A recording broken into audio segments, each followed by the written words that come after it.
Bonsoir à tous et bienvenue sur Monaco Info. Je suis ravi d'être en votre compagnie pour cette nouvelle édition. Tous les 23 juin, nous célébrons la journée olympique. La devise de cette journée est « Bouger, apprendre et découvrir ». Une manifestation a été organisée ce matin avec des élèves de CM1 autour de plusieurs ateliers en présence du souverain. L'occasion de transmettre les valeurs olympiennes. Pour nous en parler, nous recevrons dans quelques instants le secrétaire général du comité olympique monégasque. Yvette Lambin-Berty fera également le point sur la délégation monégasque au prochain JO de Tokyo qui débuteront le 23 juillet. Depuis le début de la semaine, nous allons à la rencontre des comédiens présents lors du Festival de télévision de Monte-Carlo. Aujourd'hui, Sandrine Nègre reviendra sur le palmarès de cette 60e édition, parce qu'il ne faut pas oublier que c'est avant tout une compétition. Côté Sentier, c'est le nom d'une série de 4 épisodes. Ils seront diffusés sur Monaco Info et réalisés par Yasmina Farber, ancien grand reporter sur France Télévisions. 4 épisodes consacrés aux sentiers du littoral. Le premier numéro sera diffusé à la suite de ce journal. Yasmina Farber sera avec nous pour nous apprendre pas mal de choses sur ces sentiers que l'on ne connaît peut-être pas suffisamment. Et nous reviendrons sur le conseil communal junior. Chaque année, les élus donnent la parole à des collégiens dans le but de les sensibiliser à la vie de la cité. Voilà pour les titres. Commençons par la journée olympique qui se déroule traditionnellement le 23 juin. Pour développer tout cela, nous sommes avec Yvette Lambin-Berty. Bonsoir. Oui, bonsoir. Merci d'être avec nous. Qu'est-ce que cette journée olympique en quelques mots ? Eh bien, la journée olympique a été créée en 1948 pour célébrer l'ère des Jeux modernes, des Jeux olympiques modernes. Et depuis cette époque, alors je pense qu'à l'époque, lorsque le CIO a imaginé cette journée internationale, il n'imaginait pas que tant d'années après, ça aurait l'importance qu'elle a aujourd'hui. Nous, pour Monaco, ça fait plus de 30 ans qu'on célèbre cette journée. Cette journée olympique a pris une dimension particulière cette année. Le comité olympique monégasque a organisé un événement à l'espace Saint-Antoine, un événement auquel a assisté le prince Albert II et ses enfants. Nous y revenons en images avec Émilie Rousseau et Serge Prémont et on se retrouve, si vous le voulez bien, juste après avec notre invité. Matinée athlétique pour ces jeunes élèves de CM1 des écoles de la Principauté pour célébrer la journée olympique. Sa devise, bouger, apprendre et découvrir. Cette année, pas de chronomètre, pas de classement, juste le plaisir de pouvoir retrouver une activité via différents ateliers ludiques après une année chamboulée par la crise sanitaire. L'année a été assez difficile. Ils n'ont pas beaucoup pu pratiquer. Donc là, c'est vrai que c'est un petit peu l'explosion et la récompense dans cette fin d'année compliquée. Les valeurs du sport étaient bien évidemment au cœur de cet événement célébré partout dans le monde. Un 23 juin, hasard du calendrier, cette journée olympique avait lieu à un mois des Jeux de Tokyo. Les enfants représentaient d'ailleurs les 5 continents des anneaux olympiques et une équipe portait même les couleurs de la capitale japonaise. C'est sous le regard du prince Albert II avec le soutien du prince héréditaire Jacques et de la princesse Gabriella que ces élèves se sont surpassés avec enthousiasme. C'est une occasion vraiment bien car on peut aussi rencontrer les élèves des autres établissements. J'ai adoré tous les exercices et j'étais contente que le prince pouvait venir avec ses enfants. Je trouvais que c'était bien parce que cette année on n'a pas vraiment fait beaucoup de sport et là on s'est bien défoulé et c'était bien. Avec un matériel à disposition qui est vraiment fantastique, qui va être offert dans toutes les écoles et c'est une chance incroyable. En effet, chaque établissement primaire va être doté d'un sac Kids Athletics, un outil de qualité permettant avec un matériel pédagogique conséquent de développer des activités comme les ateliers qui ont été proposés lors de cette journée olympique. Une bonne façon de reprendre une activité sportive après des mois d'incertitude. Nous sommes de retour avec Madame Lambin-Berty. Nous en savons plus désormais sur ces Kids Athletics. C'est important de transmettre les valeurs olympiques à la jeunesse. Oui, je pense que c'est la mission première des comités olympiques nationaux, de transmettre ces valeurs à la jeunesse de chacun des pays, parce que l'olympisme aujourd'hui, plus que jamais, joue un rôle fondamental sur l'éducation, sur le respect, l'excellence. Donc je crois que cette journée, elle a une symbolique, mais elle est surtout ancrée dans une transmission de valeurs humaines. Qu'est-ce qui est fait généralement pour fêter cette journée olympique? Le CIO avait recommandé une course, ce qui est relativement facile à mettre en œuvre. Mais depuis une petite dizaine d'années, bien sûr, il y a la possibilité de faire d'autres événements.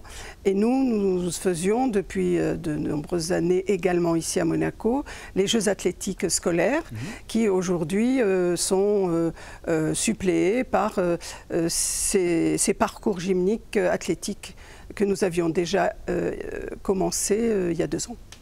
Puisqu'aujourd'hui nous célébrons la journée olympique, c'est l'occasion peut-être pour moi de faire un point avec vous sur les prochains Jeux de Tokyo en juillet et la délégation monégasque. Où en est-on de cette délégation? Eh bien, c'est en cours, je dirais. Nous attendons encore quelques résultats, mais je vous invite le 5 juillet où le prince présentera officiellement la délégation pour Tokyo à la presse. Voilà. On a déjà peut-être des certitudes sur certains participants. Oui. Voilà, on a une certitude et qui a été, je crois, marquée et qui est importante, c'est le tennis de table où nous avons Madame Xiao Yang qui s'est qualifiée pour les Jeux. Donc je le précise bien, c'est qualifié. Donc ça, c'est la première fois qu'on a un athlète individuel qui se qualifie pour les Jeux sur les critères, et là notamment sur un tournoi, parce que pour le tennis de table, il faut arriver au bout et gagner. Et pour l'instant, l'aviron, il y a une invitation qui a été octroyée à notre rameur, Antonielli. Après la crise sanitaire et tout ce qu'elle a engrangé comme chamboulement au niveau de cette compétition, vous êtes dans quel état d'esprit à quelques jours là, du début des JO ? Écoutez, on est dans un état d'esprit de reconnaissance que ces Jeux puissent avoir lieu. C'est certain que ce sont des Jeux assez stricts sur l'organisation et surtout sur la possibilité pour les uns et les autres. Et je pense que ce seront surtout les Jeux des athlètes. Mais eux, ils auront la possibilité de faire cette compétition qu'ils attendent déjà depuis 1 an puisqu'elle a été reportée. Et je crois que c'est une victoire. Je le rappelle, les Jeux Olympiques de Tokyo se dérouleront du 23 juillet au 8 août. Madame Lambin-Berty, merci. Merci à vous. Un clap de fin pour le 60e Festival de télévision de Monte-Carlo. La soirée de clôture a eu lieu ce 22 juin. Sandrine Nègre et Thomas Deus, vous étiez aux premières loges sur le tapis rouge. Oui, effectivement, et si un terme pouvait être employé pour définir cette édition, ce serait celui de retrouvailles, car les comédiens étaient véritablement heureux de se retrouver ici. La joie s'est d'ailleurs lue aussi sur leur visage lors du palmarès, sur la scène de la salle des Princes. Mais avant justement de vous en dire plus sur ce palmarès, eh bien, je vous propose d'entendre les différentes personnalités que nous avons pu interroger sur ce tapis rouge. C'est vrai qu'il y a plusieurs styles de préparation.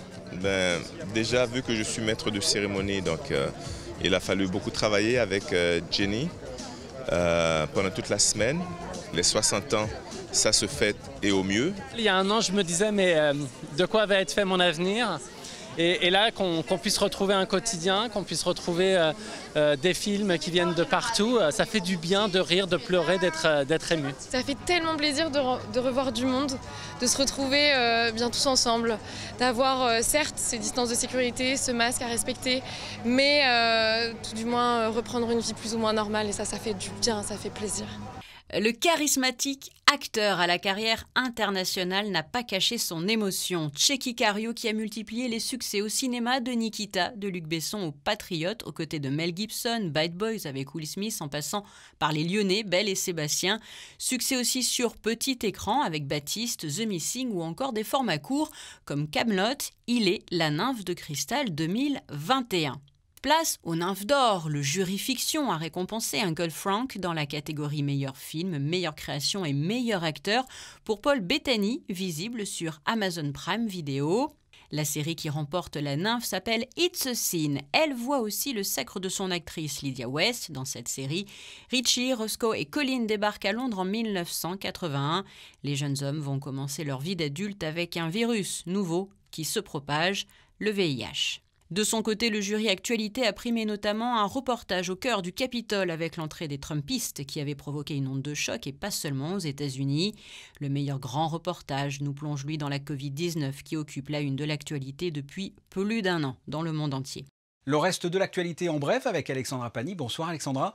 Vous allez nous faire voyager jusqu'en Thaïlande.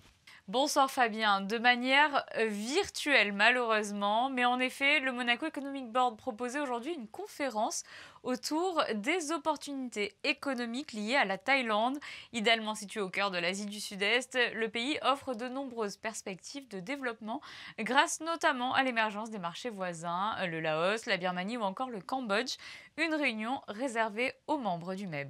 La Saint-Jean se déroule en 2 temps chaque année. Un premier événement avait lieu ce soir sur la place du Palais. Quant à la place des Moulins, ça sera pour demain, Alexandra. Effectivement, Fabien, les festivités de la Saint-Jean au quartier du Moulin seront cette année proposées en format réduit. À 19h30, vous pourrez suivre le cortège qui partira de la place des Moulins, composé de la musique municipale, d'autorités, des porte-drapeaux et bien entendu Petit Saint-Jean et son agneau emblématique. Puis à 19h45 aura lieu la cérémonie religieuse en l'église Saint-Charles. Cette année, pas de feu traditionnel ni de représentation folklorique, Fabien. Autre festivité, samedi, la fête de la mer du côté du Port Hercule. Nous espérons que la météo soit clémente pour pouvoir profiter de l'événement après une édition 2020 annulée. Seule une version très allégée sera maintenue cette année. Dès 10h30, vous pourrez participer ou admirer la grande parade de la mer. Voile ou moteur, toutes les unités sont les bienvenues.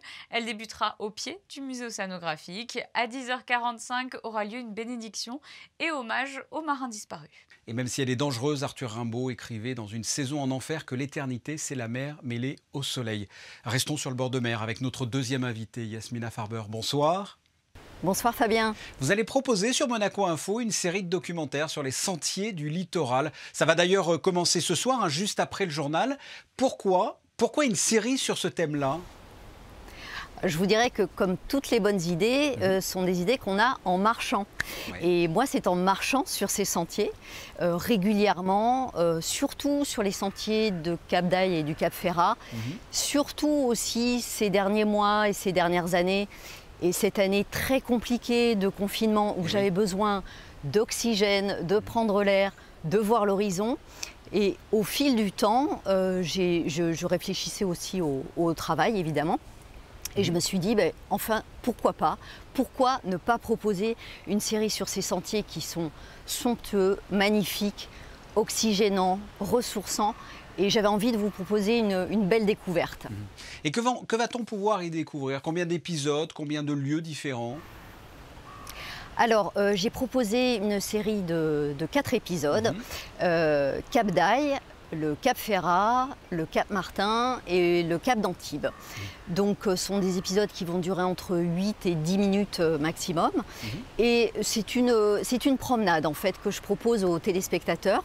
Une promenade avec moi, j'embarque un petit peu les gens et je vais à la rencontre des gens qui font l'histoire de ce sentier, qui sont les personnages, qui sont les gardiens de ces lieux et qui ont des histoires à nous raconter, des anecdotes. Il y a des scientifiques, il y a des gens de la culture, il y a des gens qui vont se baigner, qui sont des habitués. Donc en fait, c'est tous ces personnages que je vais rencontrer au fil du sentier, au fil de ces kilomètres. Vous nous donnez l'eau à la bouche. Donnez-nous quelques exemples de ce que l'on peut y découvrir, dont on n'a pas forcément idée quand on se balade simplement sur le littoral. Alors, on va découvrir un petit peu d'architecture. Les sentiers, c'est aussi l'histoire, c'est notre patrimoine. Ce sont ces belles années, ce sont les années de la Belle Époque, le début du XXe siècle. La très belle Côte d'Azur, avec cette belle lumière, ces belles bâtisses, cette architecture qui est vraiment époustouflante. Alors, c'est un peu Gatsby, le magnifique. On a envie de se replonger dans ces années-là. On se rend compte qu'il y a énormément de personnalités, de gens célèbres de la culture, du cinéma, du théâtre, qui sont venus sur ces sentiers. Par exemple, au Cap Ferrat, il y a David Niven, le célèbre acteur de La Panthère Rose, qui a passé de très belles années là-bas. Aujourd'hui, ils sont des millionnaires du monde entier. Sur le Cap d'Aille, c'est un petit peu différent. Il y a eu Winston Churchill, Greta Garbo, Sacha Guitry, les Frères Lumière. Enfin, la liste est absolument époustouflante. Donc, c'est une promenade aussi dans le temps que je fais découvrir. Vous aviez proposé il y a quelque temps une série aussi sur les îles. Alors les îles, le littoral, la mer, le bord de mer. En tout cas, j'ai l'impression que ça vous attire particulièrement. Je me trompe ? J'adore la Méditerranée. J'ai passé toute mon enfance en vacances sur la côte ligure, pas très loin d'ici, vers Portofino avec mes parents. Ensuite, on s'est installé à Monaco il y a 40 années déjà. Donc la Méditerranée, c'est un attachement fort, c'est mes souvenirs d'enfance. C'est aussi un endroit que j'aime partager avec les amis qui viennent en vacances ici. Chaque fois qu'il y a quelqu'un qui débarque, je l'emmène soit à Cap d'Aille, soit au Cap Ferrat, soit au Cap Martin. Ils s'en plaignent plein les yeux, pas besoin d'aller très très loin, pas besoin d'aller de traverser la Méditerranée et d'aller dans d'autres pays. Ici, on a un site exceptionnel pour se baigner, pour se promener. C'est absolument somptueux et j'avais envie de repartager ça avec le téléspectateur et avec vous. Et le premier donc, de la série sera consacré à Cap d'Aille, c'est ce soir, c'est même dans quelques minutes, juste à la fin du journal. Parlez-nous de ce sentier-là, celui de Cap d'Aille. Qu'est-ce qu'il a d'intéressant ? Cap d'Aille, déjà, c'est la promenade des Monégasques. On est à quelques centaines de mètres, donc c'est déjà un endroit qui est très pratique d'accès. 3,5 km, la promenade n'est pas trop compliquée. Alors, il y a les fameuses marches de la Mala qu'on connaît, qui sont difficiles à remonter.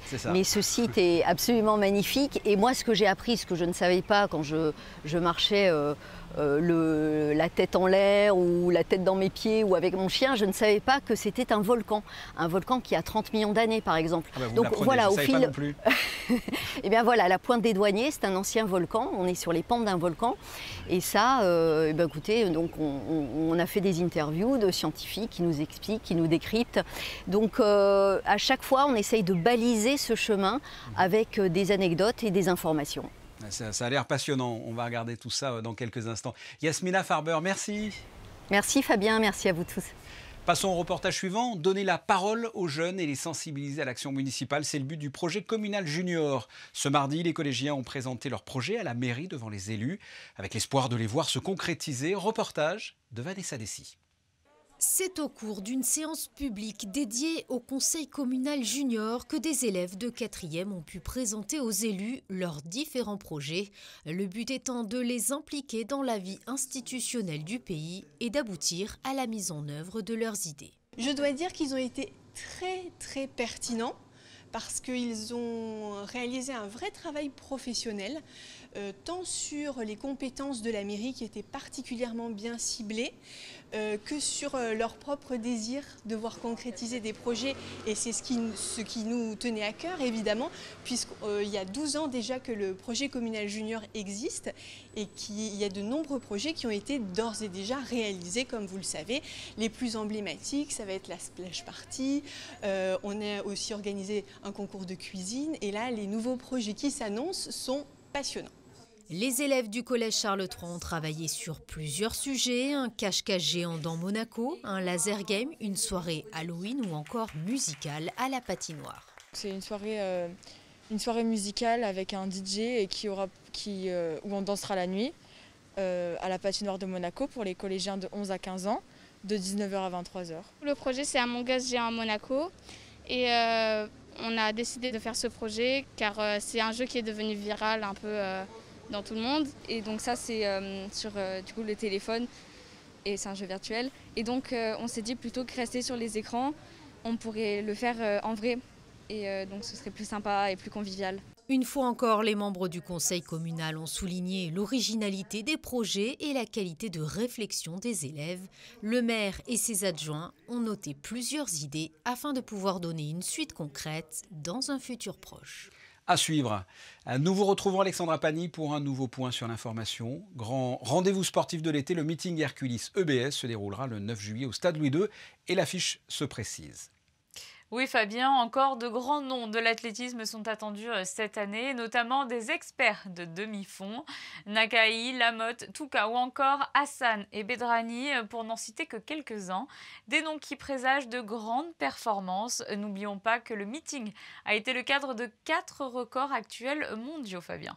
Retour sur le meeting international d'endurance équestre. L'événement se déroulait à Compiègne et réunissait le top européen, Fabien. Les 10 meilleurs couples français se sont vus offrir une place pour le stage de présélection avant de finalement n'en retenir que 5 pour la sélection nationale pour le championnat d'Europe, prévu en septembre à Ermelo, aux Pays-Bas. Le cavalier du team EFG Monaco, Henri-David Guedj, avec Tonique de Gargassan, a réalisé une course qualifiée de parfaite par le sélectionneur français et termine à la 6e place sur 52 participants. Le couple est donc qualifié pour ce stage de présélection.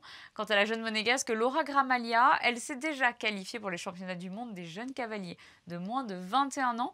Avec sa jument Baïdja Almounira, elle tentera prochainement sur le site de Bar-des-Cévennes de se qualifier avec son 2e cheval, Raya de Gallon. Sport équestre toujours avec le jumping de Monte-Carlo qui s'installe actuellement sur le port Hercule. Oui, les aménagements sont en cours. L'édition 2021 se déroulera la semaine prochaine, du 1er au 3 juillet précisément. Et sachez que dès à présent, la billetterie est ouverte pour réserver vos places. Alexandra, quel temps fera-t-il pour cette deuxième partie de semaine ? Pas de véritable changement dans le ciel jeudi, une journée encore largement ensoleillée mais ponctuée de passages nuageux. Les températures atteindront les 26 degrés au plus chaud de la journée et n'oubliez pas de fêter les Jean-Baptiste jeudi. Dans le christianisme, Jean le Baptiste est le prophète qui a annoncé la venue de Jésus de Nazareth. Et parmi les Jean-Baptiste célèbres, il y a bien sûr Jean-Baptiste Poquelin, plus communément appelé Molière. C'est la fin de ce journal et comme d'habitude, nous le terminons en photo. Elles sont signées Stéphane Dana et sont consacrées au tapis rouge de la 60e édition du Festival de télévision de Monte-Carlo. Nous en avons largement parlé sur Monaco Info. Et n'oubliez pas dans quelques secondes le premier numéro de votre série Côté Sentier, réalisé par Yasmina Farber. Demain 19h, vous retrouverez à cette même place Émilie Rousseau. À très bientôt. Au revoir.